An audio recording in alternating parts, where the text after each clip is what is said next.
Welcome to Authentic Living with Roxanne, a place where we have conscious conversations about things that really matter in our lives. And now, here's your host, Roxanne Derhodge.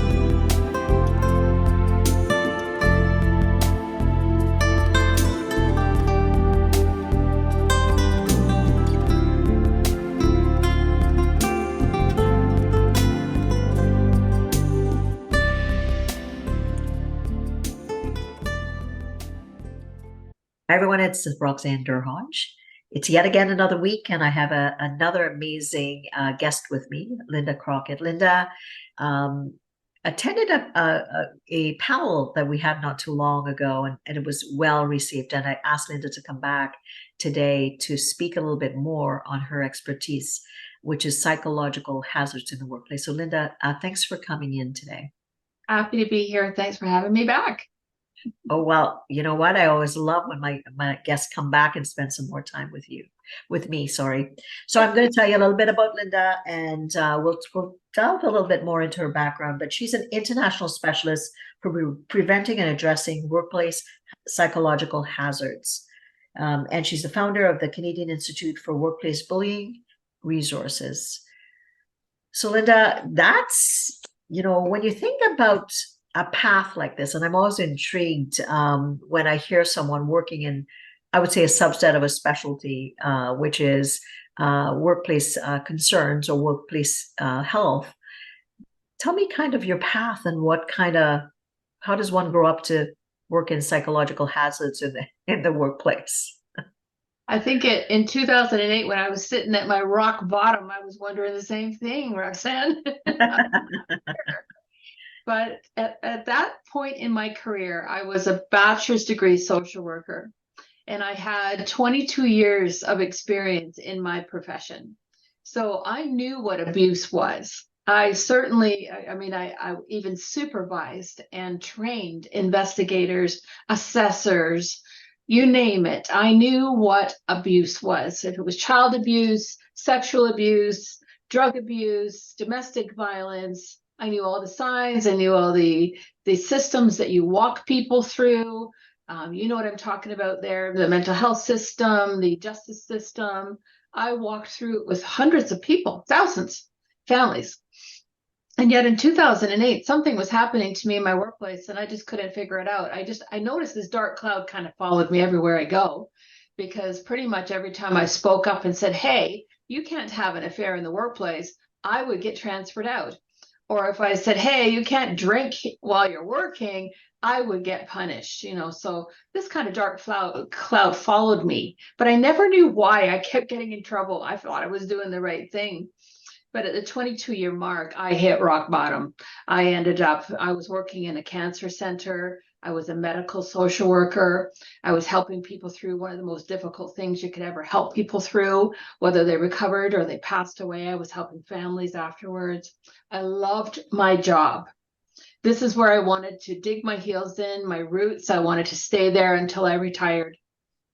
But unfortunately, it turned out to be the most toxic workplace for me. I was a target of mobbing. And mobbing is when two or more people act out with negative tactics and behaviors towards one or more people. So bullying with a gang mentality, really. And the leader of that gang was a psychologist. So you could imagine that there would be a lot of pretty sophisticated skills there in order to figure out what your buttons were. His sidekick was a supervisor, and she was a bachelor's degree of social work as well. And the other two people were human resource workers. And then there was an office manager who I would call the silent bully, because she met them behind closed doors and was on their side, but never ever did anything in front of me. So on any given day, it would be any given one of them or a few of them that would do something towards me that would just leave me baffled, side-blinded, confused, and completely feeling unsafe, psychologically unsafe, because I didn't know when I was going to walk out my office door and be accused of something that I hadn't even thought of yet, or accused of stealing. I wrote 40 hours of overtime while I was drilled like I was put through, some sort of camp for torture. on these 40 hours. And when they figured out they made the mistake, there was no apology, which is constant insults, insults, insults to my reputation, to my character. Some people call it character assassination. Anyway, ended up with total, I had acid reflux, I had ulcers in my stomach, I had a permanent gastrointestinal diagnosis, and I ended up with depression, anxiety. I lost so much weight, and my hair was falling out. So if we all know that, you know, high long-term stress will impact your autoimmune system. And I was your basic, you know, great example of that. I looked like I was on chemo. By the time it was finished, I could barely say a word. I could barely talk. So I went on sick leave to get some recovery. Didn't know what this was. What was this? You know, I didn't realize it was workplace bullying or psychological harassment. I didn't realize it. And someone gave me a research paper on it, and I read about a paragraph, gasped, and threw that paper across the room thinking, that can't happen to me, not with my training. It sat there for about a week. When I picked it up off the floor and read it, I mean, I was sick to my stomach. Yes, this is it. I am being psychologically harassed. I am being bullied. And it was so shaming, Roxanne, because well, look at my training. I should have seen it. I should have known better. I should have blah, blah, blah, blah, blah. That stuff we say to ourselves. And, you know, I went into isolation. I went into shame. I just shrunk. And I think it was quite a long time before I realized, wait a minute, you know, doctors make mistakes, nurses make mistakes, police officers make mistakes. Why can't a social worker? Nobody trained us on this stuff. Nobody gave us language to identify what workplace psychological harassment was or psychological violence. Nobody gave us this language. No one is to this day is training first-year students in nursing or first-year students in social work on this topic. It should be mandatory. So we're talking 13 years ago and we're still not training. But so how was I supposed to know what this was? This is a far more insidious, subtle, crazy-making psychological harassment. It isn't childhood bullying. And we could talk about that later. But anyway, you asked, why did I end up here? Well, I realized when I looked for help, there was nothing in Canada, nothing. Nobody was talking about it. There was no help. I tried 4 therapists. They all made me worse because they didn't understand this injury. And one even cried with me because she knew she couldn't help me. The 5th one was the one that helped me. And it wasn't until I was in that 5th one that I realized I've got to do something about this. So I went and I got my master's degree. This was my thesis. I then went out to the United States and I took Gary Namey's course, which is the Workplace Bullying Institute in the USA. And him and I are now good friends. I have the Institute in Canada. So I still felt a real responsibility to be even more qualified than that. I then became a trauma therapist. I got certified in somatic experience and trauma therapy and EMDR and post-traumatic, a few other things. But I felt I really needed to be responsible for these vulnerable people because I knew the walk, I knew the hell, I knew the horror of it. And I wanted to make sure I was responsible, very qualified. But I also had to heal a lot too. So I was healing during that time. And then I started this company and just cracking open the door, it was floodgates. 13 years, I've never not been busy, not even touching the tip of the iceberg on this problem. But, you know, I'm in Canada. I'm proud to say that we have some legislation in every province. I'm proud to say we have some federal legislation. I didn't think we'd see that in our lifetime, my lifetime. But we do. We still have a lot of work to do on it.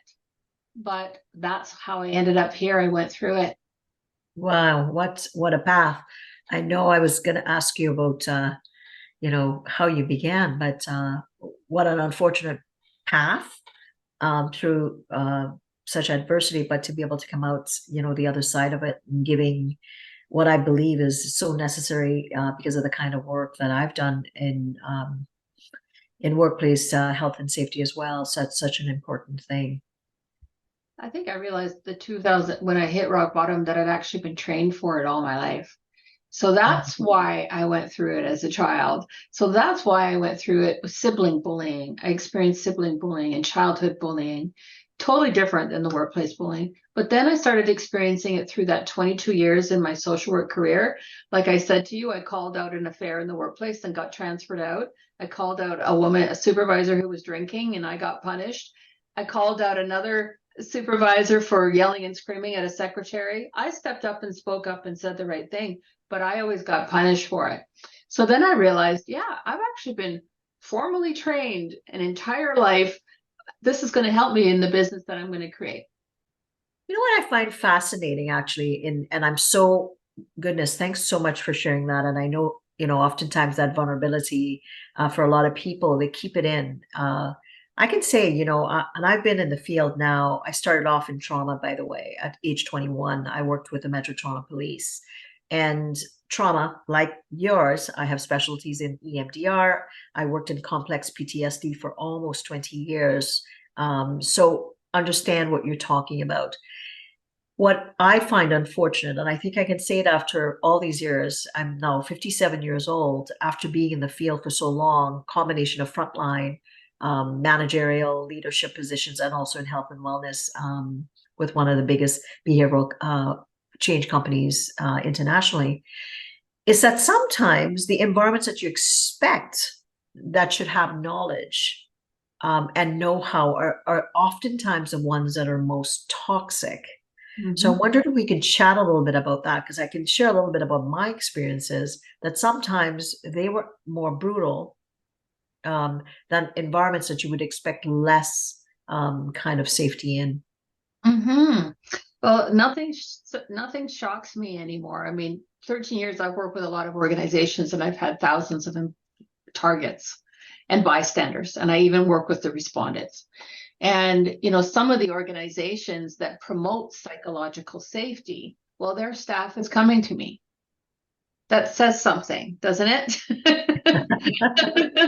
I can't name names, but some people that, hold events for psychological safety, I get their staff who are being bullied. So there's a lot of hypocrisy. There's a lot of lip service. The larger the organization, the worse I find it. So our larger organizations, I think we can all figure out what those are. For some reason, I see a lot more toxicity in the leadership. I don't know if it's competition. I don't know if we're not hiring for merit. We're hiring our buddies instead. We're not putting in people in positions that they're, trained and experienced and mentored on. We're not monitoring our leaders. They're getting away with stuff. And you've just got too many chefs in the kitchen. I don't know what it is, but it is far more toxic the larger the organization. Interesting. Yeah. Because, again, in my role, I manage companies, different, sometimes upwards of 50 companies at any given point. And sometimes it's the environments that you truly believe, these are people that we talk about communication, we talk about transparency, we talk about vulnerability, to be able to join with others. And these are all things that you expect would be a basic kind of level of acumen. And that oftentimes would be the environments would be dealing more with people coming forward and having issues with arbitrations, lots of union environments. A lot of people saying, I would go for it, but, I know nothing's going to get done, those types of things. And I'm talking, when I started in that world, it was 2000. And like you're saying, as much as 13 years ago, when you went through your concern, there really hadn't been much shifts. So it's great to know now that there are resources, because, I would say, I believe that truly all of us go to work because we want to make a difference with whatever we're doing. But to go to work with the concept of that I have to be a concerned, or if I'm belittled, or if there's harassment, but it's joking, and then like you say, I talk myself out of it. That kind of implicit belief that maybe that's not a thing, and people stay a little bit longer before they kind of start to talk to others to say, this isn't feeling very good for me. I'm glad that we now have a resource like that in Canada. Yeah, we do, but it's still happening. It's still, in my opinion, an epidemic. I still see people, obviously I'm still very, very busy, so it's still a problem. And, we've got people who think they can fix it. They don't understand the true definition. There's a lot of confusion around the definition of what is workplace psychological harassment or psychological violence. There's a confusion there. You've got a lot of employers who are burying their head in the sand and not taking the training that is mandatory. So there's mandatory that your legislation, your policies and procedures must align with the new act, whether it's federal, provincial, it must align, right? And then you must train your staff on that policy and procedure. But that's not enough, because this issue is not just a policy and procedure issue. This is a human issue. It's just like domestic violence and sexual assault. So why aren't we training people on in-depth trauma-informed training? Policies and procedures, great, useless if the leaders aren't following them. And an awful lot of leaders are not following them. So they're useless. They're not creating psychological safety if they're not following their policies and procedures consistently. If you don't have a cohesive leadership team that all buys into zero tolerance, we're going to practice what we preach. We're going to walk our talk. We're going to show our staff that we are going to follow our policies and procedures, no matter what the case. We're going to follow them. That's what's going to teach your staff that you respect psychological safety, that you protect them. That's what's going to show them that. But we don't have that happening. It's very rare. We have some great employers out there. I'm not kidding you there. We're giving out some awards this year for that. But that's not the norm, to be following the policies and procedures and giving them and talking about the human aspect. So let's back up a little bit, because I think I'm remiss in, I know what it is, the definition. You are the expert in the definition. Can you tell anybody listening that's probably thinking, okay, I think I missed a step here because I'm not really sure what the actual basic definition of psychological health and safety and the requirements for the workplace. What is the basic definition of being psychologically safe under the Act in the workplace? Well, again, which province are we talking Well, about? let's say, okay, I'm in Ontario and then you're in Alberta. So let's talk about those two, and let's talk about the federal umbrella after that, so that people, and then, if necessary, we can drop the link so that people can check their province to figure out what guidelines they have to follow. Yeah. Well, it's hard for they all have different wordings. Let's say that they all have different wordings, whether it's, demeaning behavior, showing respect, whether it's do not humiliate, do not embarrass, what it reasonably know would cause harm. That's your policy. That's what the legislation says, wording like that. Then you have your international research out there that can give you definitions as well. But I actually break it down to a really simple definition, and you'll see that it fits for any province. So it's never a one-time. That's one place where our legislation fails, because harassment and psychological harassment are very different. We can be charged with a harassment based on one specific insult, right? On those protected grounds. But psychological harassment, bullying, usually weaves in between those protected grounds. It's far more subtle and insidious. So it's never a one-time incident. So a variety of negative behaviors, tactics, nonverbals, verbals, whether it's emails, text messages, photographs, whatever, a variety of these negative behaviors directed towards a specific person or a group of people. Very different from conflict. So it's directed towards a person or a group of people, like I mentioned before, mobbing, with or without conscious intent. We got to take that part out. You cannot prove intent. With or without conscious intent that causes some form of harm. That's as simple as it gets. So look at the quote, death by 1,000 cuts. I changed that to psychological injury by 1,000 psychological insults. So it might not be the first 300 times that you slammed the door in my face or rolled your eyes at me, or I caught you gossiping, or I caught you lying to me, or you accused me of something I didn't do. It might not be the 600th thing that gets me. So that's why we call people too sensitive, but you're not realizing this is a cumulative injury. This is a cumulative over time, just like domestic violence, except it's psychological. It might be the 800th one that takes you down, Roxanne. Might be the 900th one that takes me down. Eventually, this kind of behavior is going to take anyone down. The people coming through my door are highly educated, resilient, articulate, strong, dedicated, loyal people. So it isn't about a lack of, it is about an injury. They've been injured, their resilience is injured, their self-esteem is injured, their self-confidence, their sense of safety in the world, their identity, it's all injured. Cut by cut by cut by cut. Mm-hmm. Wow. Okay. That really makes it very clear. So let me play devil's advocate for a second. Okay.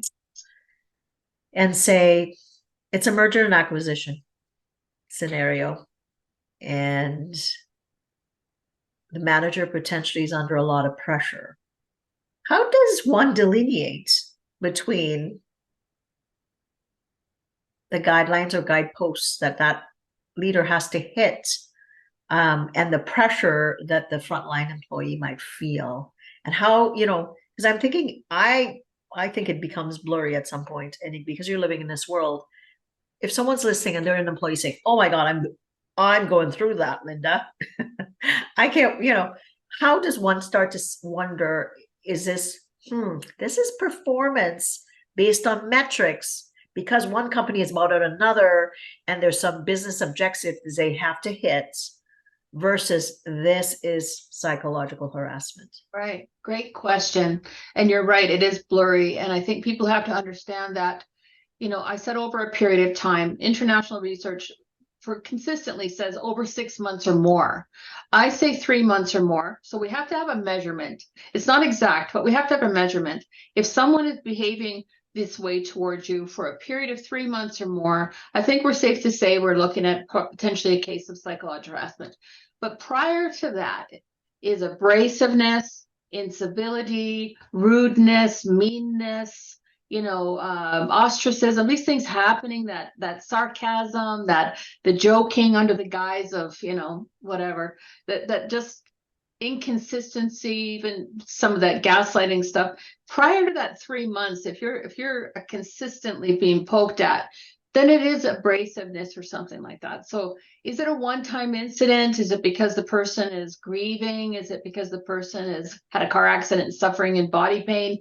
Are they under a great deal of stress? Certainly there are factors that can explain the behaviors, but abuse is never going to be okay.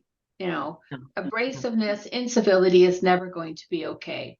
If that leader's under a great deal of pressure, that leader now knows that there's a risk factor for acting out towards an employee that might get me a complaint of harshness, abrasiveness, or whatever. So we have to have some level of self-insight, our finger on our own pulse of when have we reached our limit, that where we might become that person who bites somebody else, and we might need to reach out and get ourselves an executive coach or a therapist for that matter. So if we're struggling, we need to be self-accountable, right? Yeah. And if you're that employee who's being bit several times because the leader is stressed out, understanding that there's reasons going on, you have a right to say, I don't deserve that. You need to stop and find another way to manage your stress. And ultimately, if it's the lack of awareness and it comes to the leader's attention, then ultimately it's up to the leader to recognize, whoa, I just went through the separation, or, I'm having some struggles with a loss or whatever. And we're all human, right? Gone are the days where we leave, professional in that, at the office, you hit the front door of your home. Now we're in such different worlds. Whereas when I was in corporate, that was the given line, by the way. You forget the professional Roxanne at home. You bring the professional Roxanne to work. She works 12 hours and she picks up the personal Roxanne to go home. Again, I'm not sure how they thought that was possible, but that was the world that I was living in when I was in corporate. So I think absolutely. And, with my work, with my new book, I talk a lot about responsibility of leaders, and what I call the ROR, which is return on relationship, which ultimately awareness is the biggest umbrella in leadership. You are leaders have acumen and capacity, so they are brought up and brought into these roles, and that with that comes a huge responsibility for the fact that you are, leading people that have full lives, and they're looking to you for guidance. And if you're inept or impaired, I don't know if inept would be the word, impaired, it's your responsibility to get the help to be able to be optimally functioning. Well, there are leaders out there that are inept. There are leaders out there that are impaired. There are leaders in positions that they shouldn't be in.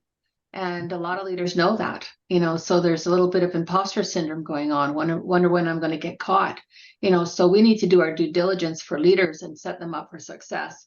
We need to put them in positions where they're qualified for. And if they're not qualified and we believe in them, then let's train them. Let's mentor them. Let's monitor them. And confident, competent leaders don't harass their staff. Confident, competent leaders don't bully their staff. So that says it all right there. Research shows it's quite a high percentage that is bullying top down.